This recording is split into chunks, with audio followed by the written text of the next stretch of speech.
Hello students, good morning. आज की इस वीडियो में मैं आपको 12th क्लास से संबंधित जो टॉपिक चल रहा है जेनेटिक्स का, उस पर चर्चा करूंगा। पिछली वीडियो में मैंने आपको म्यूटेशन, उत्परिवर्तन के विषय में पढ़ाया था। आज हम क्लास 12th का जो टॉपिक है उसके विषय में बात करेंगे, और टॉपिक का नाम है आनुवांशिक विकार।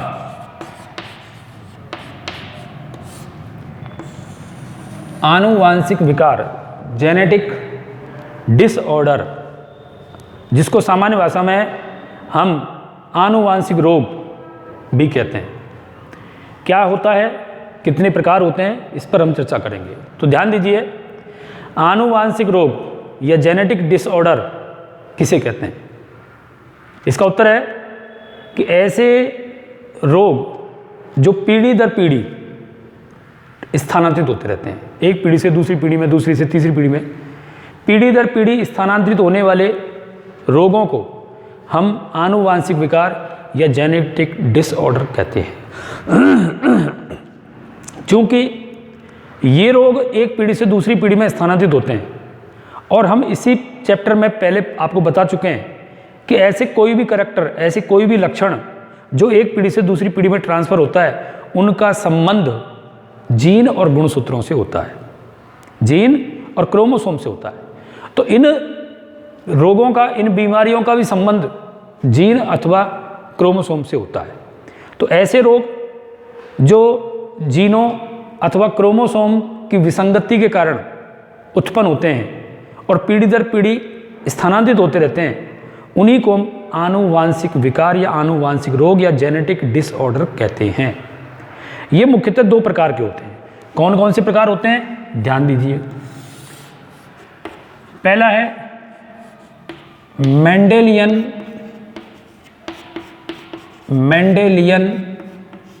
विकार, ठीक, और दूसरा है गुणसूत्रीय विकार। गुणसूत्रीय विकार, ठीक। जेनेटिक या मेंडेलियन डिसऑर्डर ये, और दूसरा है क्रोमोसोमल इनहेरिटेंस या विकार या बीमारियां। तो मेंडेलियन विकार और गुणसूत्रीय विकार ये दो प्रकार के होते हैं। इसका मतलब क्या है, तो ध्यान दीजिए। मेंडेलियन विकार,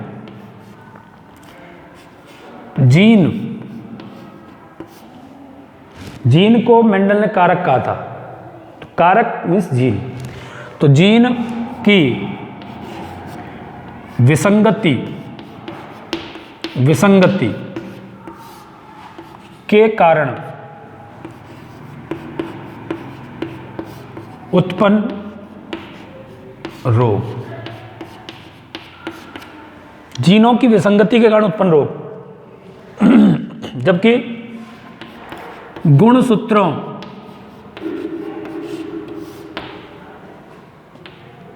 की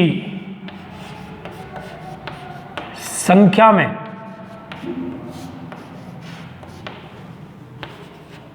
उत्परिवर्तन से उत्पन्न रोग।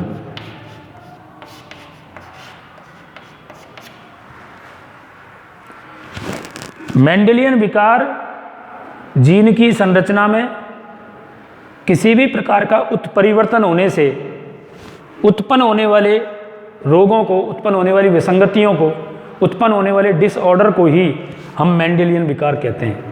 जबकि हम पहले ही पढ़ चुके हैं कि प्रत्येक जाति के जीवों में गुणसूत्रों की एक निर्धारित संख्या होती है। जैसे मनुष्य के अंदर कुल 46 क्रोमोसोम्स गुणसूत्र पाए जाते हैं। अब इनमें 47 होना अथवा 45 होना या 44 होना या 48 होना, गुणसूत्रों की संख्या में यदि परिवर्तन होता है तो उस परिवर्तन से उत्पन्न होने वाले रोगों को हम गुणसूत्रीय विकार कहते हैं। रोग की परिभाषा है प्राणी के शरीर में किसी भी प्रकार की असामान्य स्थिति का उत्पन्न होना ही रोग कहलाता है। अगर वो असामान्य स्थिति जीन अथवा गुणसूत्रों की वजह से हो रही है और पीढ़ी दर पीढ़ी ट्रांसफर हो रही है तो ऐसे रोगों को हम जेनेटिक डिसऑर्डर या आनुवांशिक विकार कहते हैं। और इसके दो प्रकार मैंने आपको बताए, गुणसूत्री मेंडेलियन विकार और गुणसूत्रीय विकार। मेंडेलियन विकार का संबंध होता है जीन से, जीन उत्परिवर्तन के कारण उत्पन्न होने वाली समस्याएं, जीन उत्परिवर्तन के कारण उत्पन्न होने वाली समस्याओं को मेंडेलियन विकार कहते हैं। जबकि गुणसूत्रीय संख्यात्मक गुणसूत्रीय उत्परिवर्तन के कारण, स्पेशली संख्यात्मक गुणसूत्रीय उत्परिवर्तन के कारण होने वाले रोगों को हम गुणसूत्रीय विकार कहते हैं। जीन उत्परिवर्तन जो होता है उसे स्पॉट म्यूटेशन या बिंदु उत्परिवर्तन भी कहते हैं। ध्यान से सुनिए, जीन उत्परिवर्तन को ही बिंदु उत्परिवर्तन कहा जाता है, स्पॉट म्यूटेशन कहा जाता है।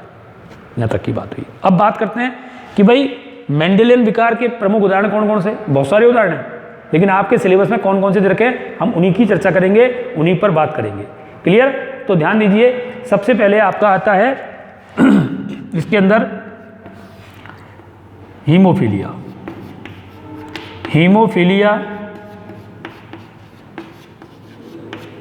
दूसरा सिकल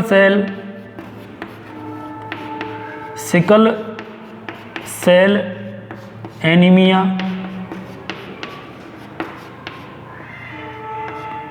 तीसरा वर्णांधता।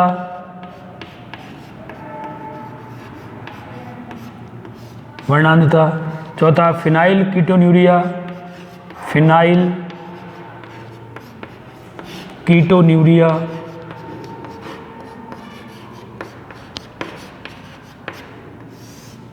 ये प्रमुख रोग हैं जिनके विषय में आपके सिलेबस के अंदर चर्चा की गई है।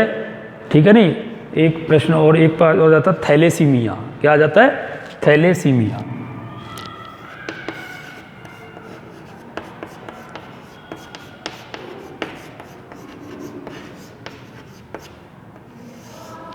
ठीक, haemophilia, sickle cell anaemia, thalassaemia, colour blindness या वर्णांधता और फिनाइल कीटोन्यूरिया, ये सभी जीन उत्परिवर्तन के कारण उत्पन्न होने वाली समस्याएं हैं जिनको हम मेंडेलियन विकार कहते हैं। और गुणसूत्रों की संख्यात्मक उत्परिवर्तन होने से उत्पन्न होने वाले बीमारियों को हम गुणसूत्रीय विकार कहते हैं, जिसके प्रमुख एग्जाम्पल जो हैं वो हैं आपके डाउन सिंड्रोम,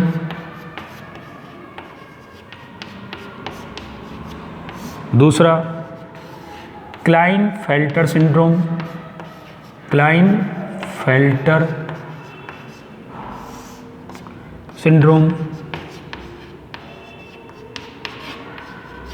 तीसरा टर्नर सिंड्रोम,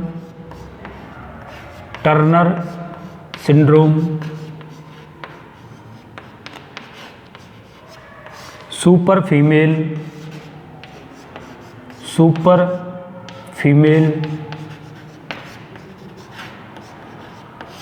आदि।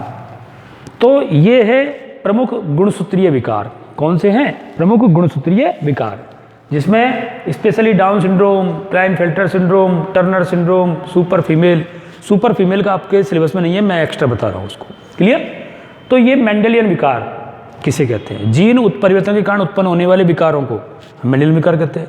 गुणसूत्रों में संख्यात्मक उत्परिवर्तन होने के कारण उत्पन्न होने वाली बीमारियों को, उत्पन्न होने वाले रोगों को, उत्पन्न होने वाली असामान्यताओं को हम गुणसूत्रीय विकार कहते हैं। और सबके दो कई उदाहरण हो गए आपके। अब इन उदाहरणों की हम विषय पर बात करते हैं। तो सबसे पहले मैं लेता हूं मेंडेलियन विकार, गुणसूत्रीय विकार। तो ध्यान दीजिए,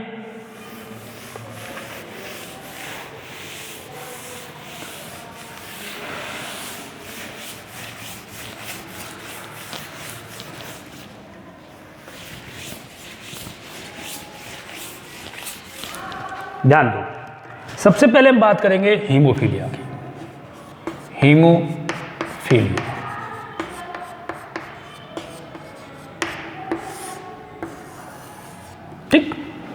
पहला पॉइंट, ये एक मेंडेलियन विकार है,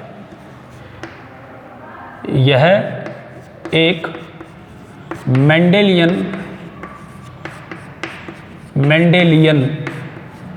विकार है। ठीक,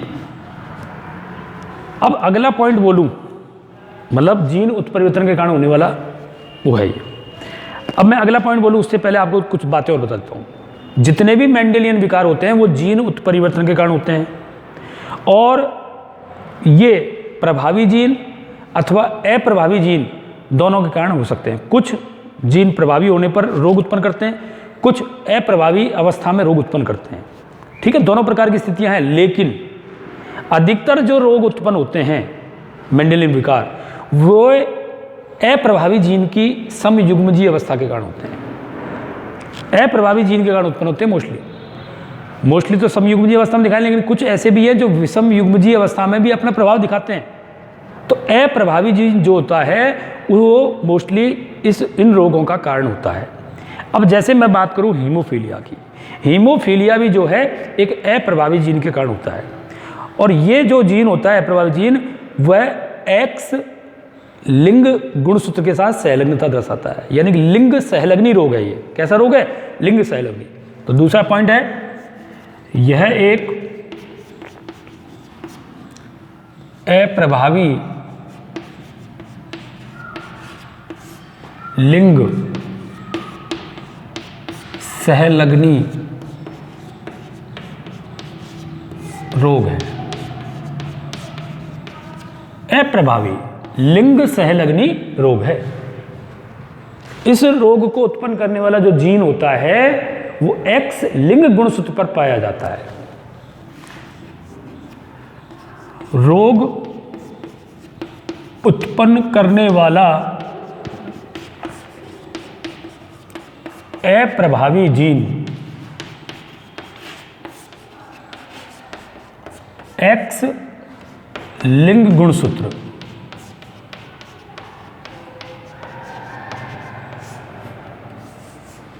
के साथ सहलग्नता दर्शाता है। क्लियर? मेंडेलियन विकार है, अप्रभावी जीन के कारण होता है तथा लिंग सहलग्नी रोग है। अब लिंग सहलग्नी है तो लिंग गुणसूत्र दो होते हैं, एक्स और वाई। तो ये कौन से लिंग गुणसूत्र के साथ सहलग्नता दर्शाता है? एक्स लिंग गुणसूत्र के साथ ये सहलग्नता दर्शाता है। क्लियर?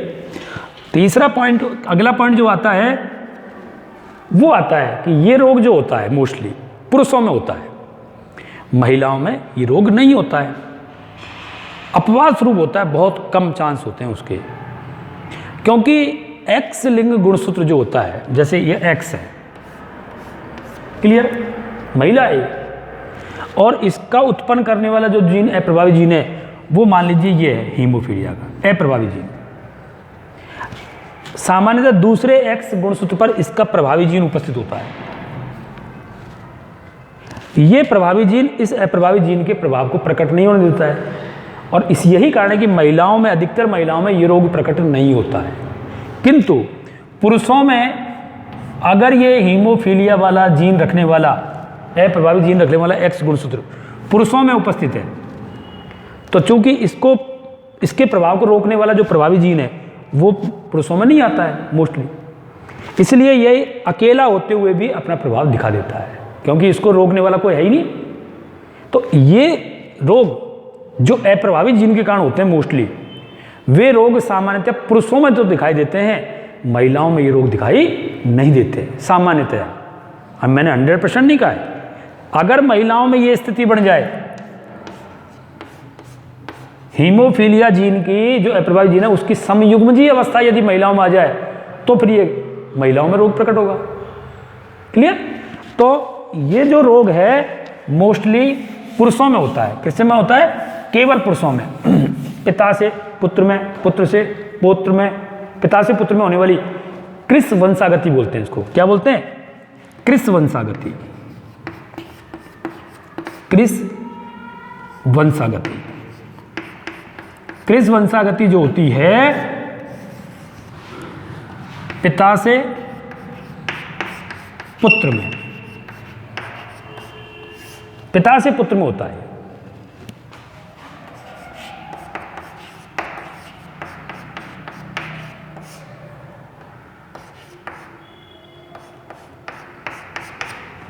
पिता से पुत्र में वंशागत होना क्रिस वंशागति कहलाता है।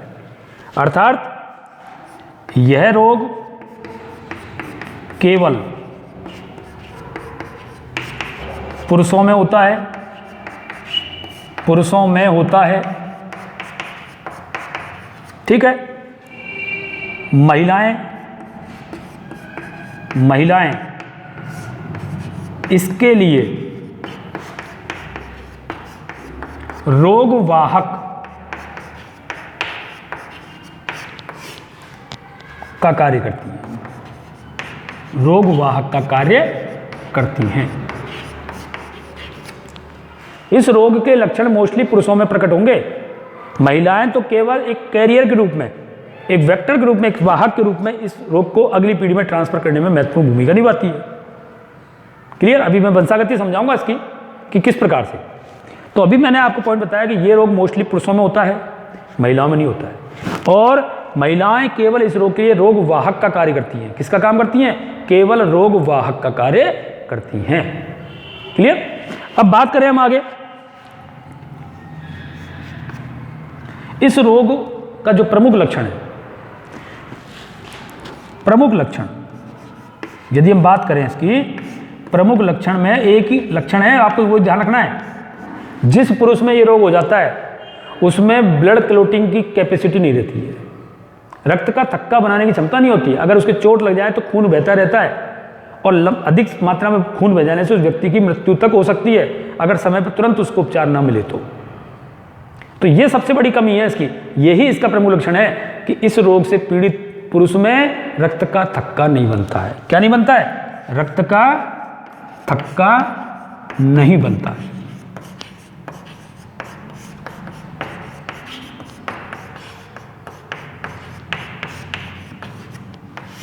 रक्त का थक्का नहीं बनता है। ये सब प्रमुख लक्षण है। अब इस रोग की जो खोज हुई सबसे पहले वो ब्रिटेन के शाही परिवार में हुई। एलिजाबेथ जो ब्रिटेन की महारानी थी, उसके राज परिवार के पुरुषों में इस रोग की सबसे पहले खोज की गई। इसलिए इस हीमोफीलिया को शाही रोग भी कहा जाता है। क्या कहा जाता है? शाही रोग भी कहा जाता है। क्लियर? तो मैंने बातें इसक्यों लिखी? ये सारी बातें कॉम्पिटिटिव बातें हैं, कंपटीशन में पूछी जाती हैं। कहाँ पूछी जाती हैं? कंपटीशन में ये बातें पूछी जाती हैं। क्लियर? तो ध्यान दो, इस प्रकार से अगर हम इन बातों की बात करें तो ये बात कंप्लीट होती है। अब बात करता हूं मैं इसकी वंशागति की। किसकी? वंशागति। किस प्रकार की वंशागति होती है? मैंने बताया क्रिस वंशागति, यानी पिता से पुत्र में ये जाता है। तो ध्यान दें बोर्ड पर आप। क्लियर?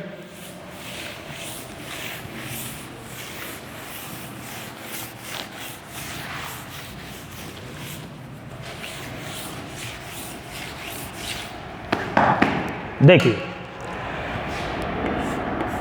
ये एक पिता है, सामान्य पिता, और एक ये रोग वाहक महिला है।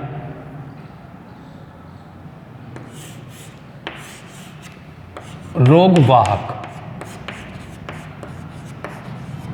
क्लियर? ये रोग वाहक महिला है और ये एक सामान्य पिता है। इसकी बात मैं कर रहा हूं आपसे। ठीक है? ध्यान दो।